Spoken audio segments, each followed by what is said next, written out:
தமிழ்நாட்டு மக்கள் அனைவருக்கும் வீடியோ உள்ள போறதுக்கு முன்னாடி ஒரு முக்கியமான விஷயத்தை சொல்லிட்டு உள்ள போறேன். அது என்ன அப்படின்னா, தந்தி டிவில ஒரு நியூஸ் வெளியிட்டாங்க. இதான் அந்த நியூஸ். இதுல என்ன சொல்றாங்க அப்படின்னா, சேலத்துல இருந்து சென்னை வரைக்கும் கொண்டு போகக்கூடிய இந்த குரூப் 4 விடைத்தாள், அதாவது OMR ஷீட் அடங்கிய அட்டைப்பெட்டி அந்த மாதிரி வரிசையா அடுக்கி வச்சு கொண்டு போயிருக்காங்க. ரைட்டா? அதுல ஒரு 2-3 அட்டைப்பெட்டி சதறி இருக்கு, அதாவது திறந்து இருக்கு. அதுல இருக்கக்கூடிய OMR ஷீட் விடைத்தாள்கள்லாம் வந்து பரவி கிடக்குது அப்படின்னு சொல்லிட்டு ஒரு போட்டோ வந்து பரப்புறாங்க. யார் அப்படின்னா, தந்தி டிவி நியூஸ் சேனல். இதை பார்த்திருப்பீங்க, எல்லாமே பார்த்திருப்பீங்க. ரைட்டா? உடனடியா TNPSC வந்துட்டு வழக்கம் போல வதந்தியை நம்பாதீர்கள், வதந்தியை நம்பாதீர்கள் சொல்லுவாங்களா, அதே மாதிரி வந்து இதுக்கு மறுப்பு தெரிவிச்சாங்க. என்ன மறுப்பு தெரிவிச்சாங்கன்னா, இந்த அட்டைப்பெட்டியில கூடிய இந்த பேப்பர்ஸ்லாம் வந்து இங்க பாருங்க, இது மாதிரி தெரியுதுல, இந்த மாதிரி பேப்பர்ஸ்லாம் வந்து OMR ஷீட் இல்ல. OMR வந்து நாங்க வந்து அழகா கண்டெய்னருக்குள்ள வச்சு சீலை வச்சு கொண்டு போவோம், ரொம்ப பத்திரமா கொண்டு வருவோம் சென்னைக்கு, எல்லா ஊர்ல இருந்து ரொம்ப பத்திரமா ஜாக்கிரதையா கொண்டு வருவோம். இது OMR இல்ல, இந்த அட்டைப்பெட்டியில இருந்து சதவி கிடக்குதுல, இது எல்லாமே TNPSC சம்பந்தப்பட்ட மத்த ஆவணங்கள், மத்த ஆஸ்பிரன்ஸ் வந்து ஏதாவது வாங்கியிருப்பாங்களா கையெழுத்து, அந்த மாதிரி ஆவணங்கள் தான் சதவி கிடக்குது, OMR இல்ல, வதந்தியை நம்பாதீன்னு சொல்லிட்டு TNPSC சொன்னாங்க. என்ன நம்ம என்ன கேட்கிறோம் அப்படின்னா, இது OMR இல்லன்னு வச்சுக்கிட்டா கூட இந்த மாதிரி மத்த ஆவணங்கள் சதறலாமா, இல்ல அப்படியே பறக்கலாமா? புரியல எனக்கு, இது எனக்கு புரியவே இல்லையே. மத்த ஆவணங்கள்னா கண்டுக்காம வச்சுக்கலாமா? OMR பாதுகாக்கிறீங்க, ஓகே ரைட்டா, அப்ப மத்த ஆவணங்களே இந்த மாதிரி அட்டைப்பெட்டில கொண்டு போவீங்க, என்ன வேணா சதறலாமா? புரியவே இல்லையே. அது மட்டும் இல்லாம இந்த நியூஸ் சேனல்ஸ், குறிப்பா சேட்டலைட் மீடியா, ஒரு வாரத்துக்கு மேல SSLC ஸ்டாண்டர்ட் விட்டு வெளில போயிட்டாங்க. இதை பத்தி பேசுங்க பேசுங்கன்னு சொல்லிட்டு எல்லாம் கேட்டுட்டு இருக்கோம். ரைட்டா? இது மாதிரி போடுறீங்க, ஓகே ரைட், இந்த மாதிரி நியூஸ்லாம் கொண்டு வரீங்க, ஓகே ரைட். ஒரு வாரத்துக்கு மேல கத்திட்டு இருக்கோமே, இதை பத்தி பேசவே இல்லை யாருமே, இதை பத்தி பேசவே இல்லையே. குரூப் 4 எக்ஸாம் எழுதி ஒரு மனவேதனையில ஒரு நபர் உயிரை இழந்திருக்காரு, அதை பத்தி நியூஸ் சேனல் யாருமே போடவே இல்லை. இல்ல நான் கேட்கிறேன், எல்லா நியூஸ் சேனல்ஸ் கேட்கிறேன், எல்லா மீடியா கேட்கிறேன், சேட்டலைட் மீடியா கேட்கிறேன், அதை பத்தி பேசவே மாட்டீங்களங்க.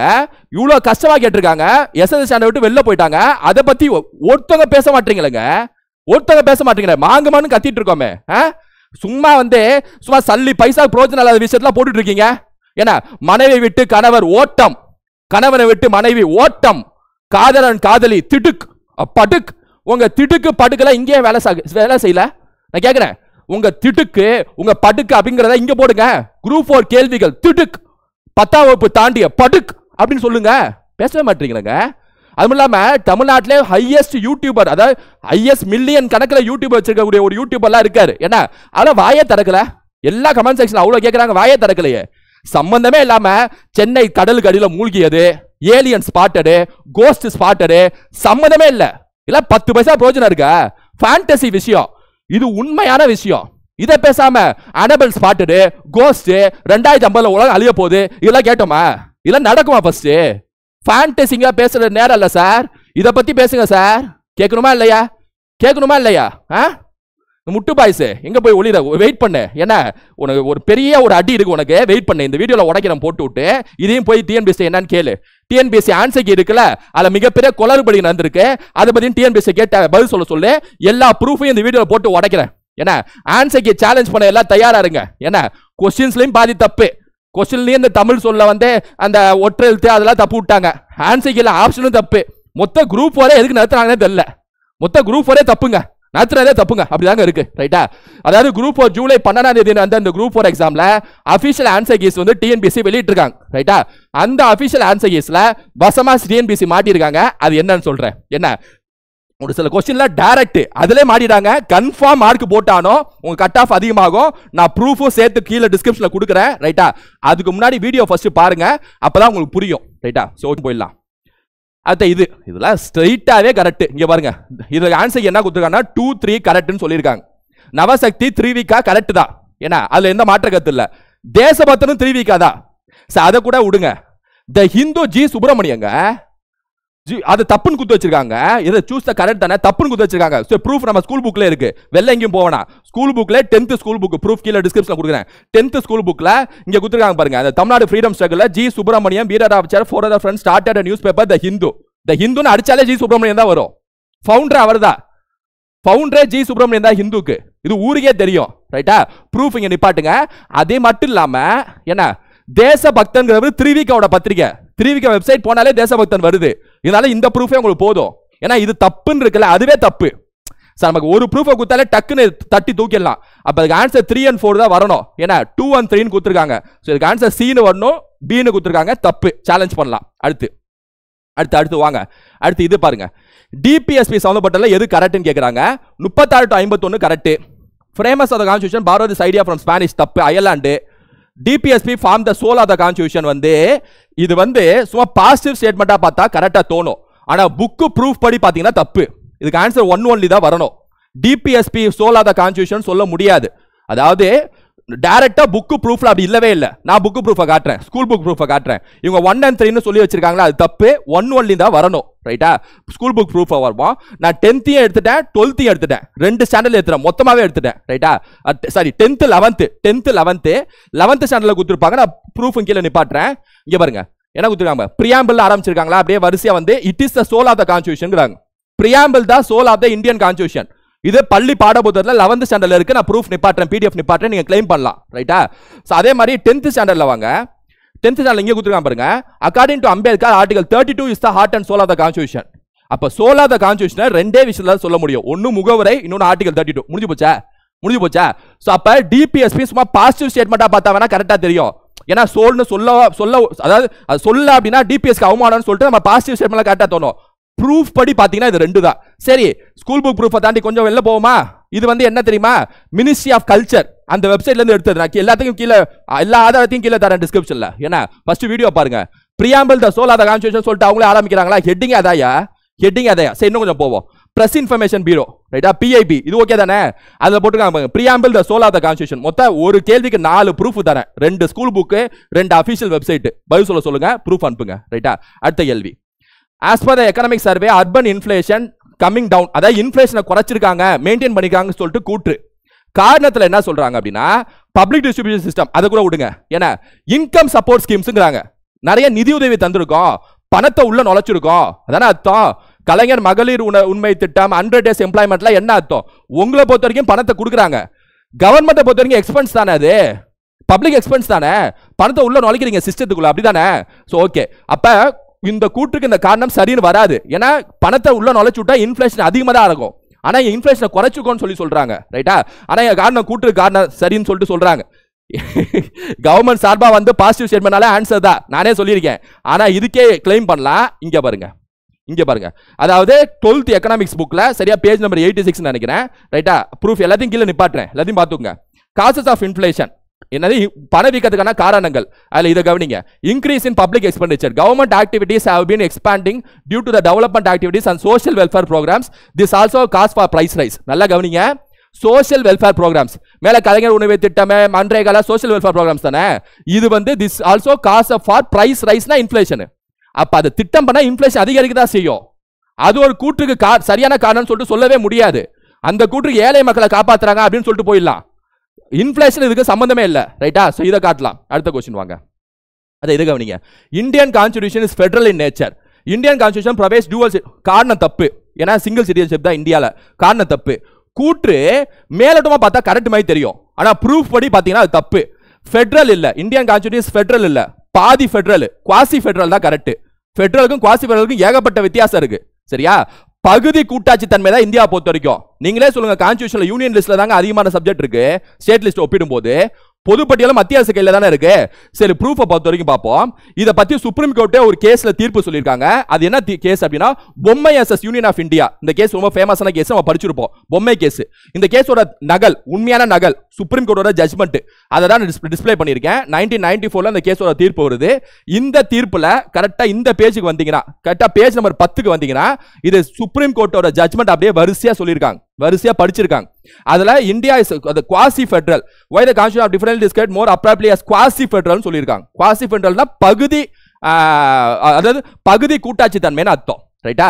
அப்பனா இங்க வந்து கூற்று தப்பு, அப்படிதானே அர்த்தம்? கூற்று தப்பு. ஆனா கூற்று சரி, காரணம் தப்புங்கறாங்க. ரெண்டுமே தப்பு. ஆப்ஷனே இல்ல. இதுக்கு கிரேஸ் மார்க் கொடுத்தானோ. சொன்ன எல்லா கேள்விக்கும் ப்ரூஃப் நிப்பாட்டிட்டேன், நீங்க தாராளமா கிளைம் பண்ணுங்க. ரைட்டா? இது கிரேஸ் மார்க் கொடுத்தானோ. ஐயாங்க, அப்படி இந்தியன் கான்ஸ்டிடியூஷன் ஃபெடரலா இருந்துச்சுன்னா எதுக்கு ராஜமன்னா கமிட்டி அமைக்கணும்? எதுங்க சக்கரையா கமிஷன் அமைக்கணும்? எதுக்குங்க அமைக்கணும்? அப்ப ஃபெடரல் இருந்துச்சா விட்டுட்டு போயிடலாமே, எதுக்கு அமைக்கணும்? சென்ட்ரல் ஸ்டேட் ரெண்டு பாதி இருக்காங்கன்னு சொல்லிட்டு. கனடா வேணா அப்படி இருக்கலாம், இந்தியா அப்படி இல்ல. இந்தியால யூனியன் கவர்மெண்ட்டுக்கு தான் அதிகாரம் ஜாஸ்தியா எழுதியிருக்காங்க கான்ஸ்டிடியூஷன்ல. மாநில அரசு கம்மியா தான் எழுதியிருக்காங்க. குவாசி ஃபெடரல் பகுதி கூட்டாட்சி தன்மை வேணா சொல்லலாம். இந்த क्वेश्चनக்கு இந்த ப்ரூஃபை காட்டலாம். இது PDF நிப்பாட்டுறேன். அதை பாருங்க. Indian national Congress first conference held in 28 December 1885. Correct. கூற்று கரெக்ட். சரி, ஓகே, அதை விடுங்க. Tamil Nadu region represented attended 21 members. இப்ப காரணம் தப்பு. அதாவது கூற்றுக்காட்டு காரணம் தப்பு. A is true, R is false. Option A தான் ஆன்சரா வரணும். ஏன்னா இவங்க என்ன கொடுக்குறாங்க, ரெண்டுமே சரி, காரணத்துக்கு சரியான கூற்று இல்லைங்கிறாங்க. அதை விடுங்க, ரெண்டுமே சரின்னு கொடுக்குறாங்க, ரெண்டுமே சரிங்கிறாங்க. அங்கதான் பிரச்சனை. இதுக்கு ஆப்ஷன் ஏ வரணும். தமிழ்நாடு ரீஜன் என்ன, மெட்ராஸா? மெட்ராஸ்ல இருந்து 21 பேரா போயிருக்காங்க, 22 பேரு. ப்ரூஃப் காட்டுறேன். நம்ம 10th ஸ்கூல் புக் எடுத்துக்குவோம். 10th ஸ்கூல் புக்ல தமிழ்நாடு ஃப்ரீடம் ஸ்ட்ரகிள் இருக்கு பாருங்க. அவுட் ஆஃப் டோட்டலா 72 டெலிகேட்ஸ் 1885ல 22 மெம்பர்ஸ் ஃபார் மெட்ராஸ். மெட்ராஸ்ல இருந்து போனவங்க 22 பேரு. சரியா? சரி, இப்ப நீங்க கேட்கலாம், மெட்ராஸ்ங்கிறது அந்த காலத்துல தமிழ்நாடு மற்றும் ஆந்திர பிரதேஷ், அல்ல தமிழ்நாடுல இருந்து 21, ஆந்திர பிரதேஷ்ல இருந்து 1 அப்படி கூட நீங்க கேட்கலாம். அப்படி இல்ல, நீங்க எந்த சோர்ஸ் வேணா எடுத்து பார்த்துங்க. அப்படி பார்த்தா கூட தமிழ்நாடுல இருந்து போனவங்க வெறும் 16 பேர் தான், ஆந்திரால இருந்து போனவங்க 6 பேர். எப்படி பட்டாலும் 21 வராது. ஏங்க, அப்ப தமிழ்நாடுல மட்டும் 21 பேர்னா அப்ப ஆந்திரால இருந்து போனவங்க என்ன ஒரு நபரா? யோசிச்சு பாருங்க. ப்ரூஃபே காட்டிட்டேன், அது வேற விஷயம். நல்ல லாஜிக்காக யோசிச்சு பாருங்க. ரைட்டா? ஏன்னா இப்படி வருவாங்க, மெட்ராஸ்னா அந்த காலத்துல தமிழ்நாடு ஆந்திராவும் சேர்ந்து தானப்பா மெட்ராஸ் இருந்துச்சு, நான் தமிழ்நாடு மட்டும் தானே கேட்கிறேன். அப்ப பக்கத்துல கேரளா ஆந்திரால யாருமே போயிருக்க மாட்டாங்களா? இதனே நியாயம். தெலுங்கு பேசுறவங்களும் போய்க்கவே மாட்டாங்க, அப்படிதானே? அதுக்கும் வந்து நீங்க தேடி பாத்தீங்கன்னா கிடைக்கும். 14 பேர் தான் தமிழ்நாடு, 6 பேர் ஆந்திரா. இதனால நெத்தி போட்டு அடிச்ச மாதிரி ஸ்ட்ரைட்டா ஸ்கூல் புக் ப்ரூஃபே இருக்கு நம்மள்ட்ட. ரைட்டா? What was the cause of high inflation India? Inflation அதிகமாகிறதுக்கு காரணம் என்ன? மணி சப்ளை, டிமாண்ட் அதிகம், ப்ரொடக்ஷன் கம்மி, எல்லாமே காரணம் தான். ஸோ அப்போ ஏ பி சி மூணுமே ஆன்சராக வரணும். ஆனால் பி மட்டும் தான் ஆன்சர் சொல்லியிருக்காங்க. இதுக்கு அப்படியே கிரேஸ் மார்க் கொடுத்தானோ ப்ரூஃப் எங்கே இருக்குது அப்படின்னா, நான் சொன்ன பேஜ் நம்பர் 86 சொல்லிட்டு 12th புக்கில், 12th எக்கனாமிக்ஸ் புக், அதே புக்கில் இங்கே பாருங்க. Scarcity induced inflation, supply of goods happens either due to fall in production. Fall in ப்ரொடக்ஷனால இன்ஃப்ளேஷன் ஆகும்னு சொல்லியிருக்காங்க. ஸ்கூல் புக்கில் அப்படியே இருக்கு. இங்கே என்ன சொல்லியிருக்காங்க பாருங்க, இங்கே என்ன சொல்லியிருக்காங்க பாருங்க. லோ ப்ரொடக்ஷன், ஹை இன்ஃப்ளேஷன் காரணம் என்ன? Fall in production. ஸ்கூல் புக்ல லோ ப்ரொடக்ஷன் முடிஞ்சு போச்சா? சரி, ஹை டிமாண்டுக்கு என்ன சார் ப்ரூஃப்? அதே பேஜ்ல காட்டுறேன், அதே பேஜ்ல கீழே பாங்க. Increase in money supply. Inflation is caused by an increase in the supply of money which leads to increase in aggregate demand. இன்ஃப்ளேஷனால டிமாண்ட் அதிகமாகும், டிமாண்ட் அதிகமானாலும் இன்ஃப்ளேஷன் ஆகும், அப்படிதான் சொல்ல வராங்க. ரைட்டா? அப்படியே ப்ரூஃப். மொத 3 லைன், மொத 3 பாயிண்ட்டுமே கரெக்ட். இன்ஃப்ளேஷன் அதிகமாகிறதுக்கு இந்தியாவில் பொறுத்த வரைக்கும். ரைட்டா? ஸோ அப்போ இதுக்கு கிளைம் பண்ணலாம், இந்த ப்ரூஃபை காட்டலாம். அடுத்து டிஎஸ்சி, என்ஐசி, எம்ஐஎஸ், ஐஎம்ஐஎஸ் இதுல வந்து 4 ஒன்லி தான் தப்புன்னு சொல்லியிருக்காங்க. மீதி மொத 3 கரெக்ட்னு சொல்லியிருக்காங்க. ரைட்டா? மொத 3லையும் கரெக்ட்டுங்கிறது உண்மையா சொல்ல முடியாது. 1, 3 தான் கரெக்ட், 2வது தப்பு. ஆக்சுவலா ஆப்ஷன் அப்படி இல்லவே இல்லை. கிரேஸ் மார்க் எல்லாத்தையும் கொடுத்தானோ. இப்போ பாருங்களேன், நேஷனல் இன்ஃபர்மேட்டிக், என்ஐசினா என்னன்னா நேஷனல் இன்ஃபர்மேட்டிக் சென்டர். அப்படியே ஸ்கூல் புக் இல்ல, நீங்க கவர்மெண்ட் வெப்சைட்டை தட்டுங்க. இதான் என்ஐசியோட கவர்மெண்ட் வெப்சைட். ரைட்டா? இங்க என்ன சொல்லிருக்காங்க பாருங்க, நேஷனல் இன்ஃபர்மேட்டிக்ஸ் சென்டர்னு சொல்லியிருக்காங்க. இன்ஃபர்மேட்டிக்ஸ். ஆனா இங்க என்ன இருக்கு? இன்ஃபர்மேட்டிக்ஸ். நல்லா பாத்துங்க வார்த்தைய. இங்க இன்ஃபர்மேஷன் இருக்கு. சரி, இன்ஃபர்மேஷன், இன்ஃபர்மேட்டிக்ஸ் சும்மா 4 எழுத்து அப்படி போட முடியாதுங்க. ஏன்னா இந்த கேள்வி அப்படிப்பட்ட கேள்வி இல்ல. கேள்வியே என்னன்னா கரெக்டா சொல்லுங்க தான் கேக்குறாங்க. கேள்வியே ஃபுல் ஃபார்ம். ரைட்டா? இதுல நான் ப்ரீவியஸ் கொஸ்டின்லாம் எடுத்து பாருங்களேன், சின்னதா தப்புனாலும் தப்புன்னு சொல்லிடுவாங்க. ப்ரீவியஸ் எல்லாம் எடுத்து பாருங்களேன், அப்படியே சொல்லுவாங்க. ஏன்னா கேள்வியை கரெக்டா சொல்லுறதா கேட்கறாங்க. சரியா? அப்ப நேஷனல் இன்ஃபர்மேஷன் சென்டர்ங்கிற ஆப்ஷன் தப்பு, 2, 4 தப்பு. அப்படிப்பட்ட ஆப்ஷனே இல்ல, கிரேஸ் மார்க். ரைட்டா? ஸ்ட்ரைட்டா வெப்சைட் லிங்க் கீழே நிப்பாட்டுறேன். அடுத்து சரி, இது வரைக்கும் நான் ஜிஎஸ் காட்டிட்டேன். இதுல ஒரு 10க்கு மேற்பட்ட கேள்வி வந்திருக்கும்னு வச்சுங்களேன். ரைட்டா? இப்ப தமிழுக்கு வருவோம். புல்லின் உறுப்பை கண்டறிக. இதுக்கு தழுதான் வரும், ஓலை தப்பு. இதுக்கு வந்து அப்படியே ஸ்கூல் புக்கை நீங்க காட்டலாம். இங்க பாருங்க, இந்த 10th தமிழ் ஸ்கூல் புக்ல இந்த இடத்துல பாருங்க. அதாவது இந்த வகைகள்ல தாவர வகைகள் இங்க குடுத்திருப்பாங்க. இங்க பாருங்க, தளிர், நெல்லு, புல்னா தளிர்னு குடுத்திருக்காங்க பாருங்க. நேரடியா இருக்கு. ரைட்டா? 10th ஸ்கூல் புக்ல நேரடியாவே இருக்கு. ஏன்னா தமிழ்ல தோழர் என்ற பொருள் தரும் காம்ரேட் என்ற சொல் எம்மொழியிலிருந்து இருந்து பெறப்பட்டது. ஆக்சுவலா இதுக்கு வந்து டைரக்டா என்னால ப்ரூஃப் எடுக்க முடியல.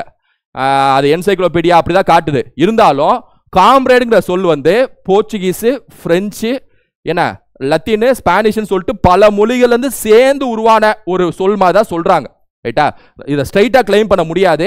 ஆனா இது போர்ச்சுகீஸ்னு யாரெல்லாம் கொடுத்துருக்காங்களோ அவங்களுக்கு ஆன்சர் கொடுக்கணும், இல்லைன்னா இது கிரேஸ் மார்க்கே கொடுத்தானோ. ரைட்டா? ஆனா ஸ்ட்ரைட்டா அதுக்கான ப்ரூஃப் இல்ல. இதை பாருங்க, வினவ பயன்படும் எழுத்துக்கள் வினா எழுத்துக்கள் எனப்படும். ஏ ஏ யா ஆ ஓ எனும் எழுத்துக்கள் வினா எழுத்துக்கள் ஆகும். காரணம் என்னன்னா, இவ்வினா எழுத்துக்கள் இடவினா எழுத்துக்கள் என குறிக்கலாம். இது கூற்றுக்கு சரியான காரணமே இல்ல. என்ன இடவினால எங்க போய் படிச்சிருப்பான்? அது மட்டும் இல்லாம இது கூற்றுக்கு சரியான காரணமே இல்ல.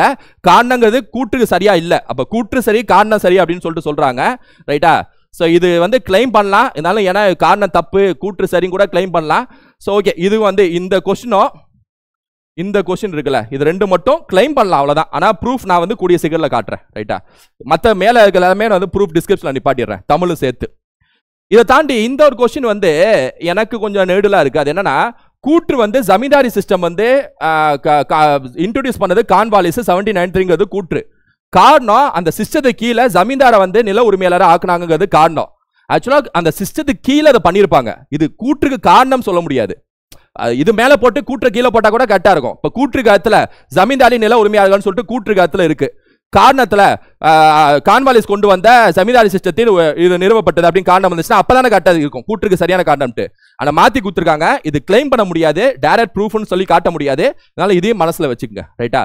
சோ தமிழ்ல 2 கேள்வி, இது ஒரு கேள்வி மட்டும் கிளைம் பண்ண முடியாது, மனசுல மட்டும் வச்சுக்கோங்க.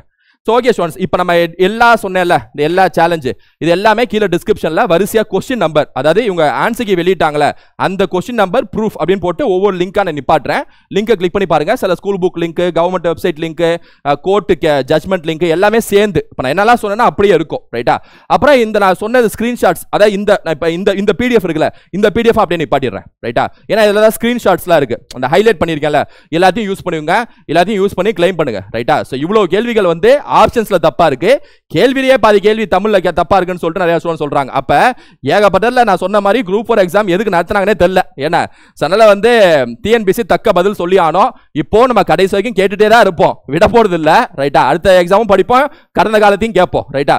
சோ ஸ்டூடெண்ட்ஸ், உங்க ஃப்ரெண்ட்ஸுக்கு இன்ஃபார்ம் பண்ணுங்க. வீடியோ யூஸ்ஃபுல்லா இருக்கும்னு நினைக்கிறேன். அடுத்த வீடியோல சந்திப்போம். Thank you students.